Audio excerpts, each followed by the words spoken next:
Le harcèlement moral au travail, c'est le thème du livre publié en 2022 par Philippe Augier de La Jalée. Un combat pour cet orthésien. Victime lui-même, il a réuni ses soutiens avant de partir sur les routes de France pour partager son expérience. Les gens n'osent pas en parler. Moi, j'ai osé casser le plafond de verre. Moi, mon patron, il m'a créé des problèmes, mais il a été condamné. Mais avant cette condamnation, Philippe Augier a vécu un traumatisme. Par exemple, je viens pour travailler le matin à 8 heures, on m'annonce à 18 heures qu'il faut faire une prolongation.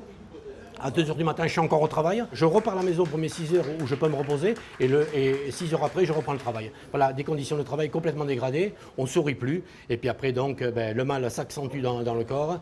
Et donc, en fait, vous êtes tout le temps dans le questionnement parce que ce sont des comportements irrationnels. Et donc, la question, c'est pourquoi ça m'arrive à moi, pourquoi ça m'arrive dans cette entreprise, pourquoi ça m'arrive. Et donc, c'est le questionnement permanent qui fait que justement, on va au déséquilibre psychologique.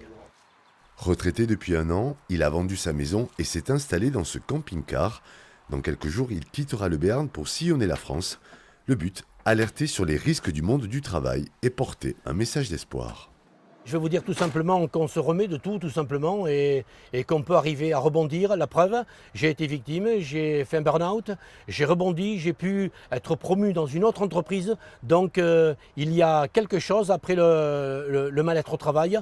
Sur les 10 dernières années, les affaires de harcèlement moral en entreprise ont bondi de 60%, d'après les statistiques du ministère de la Justice.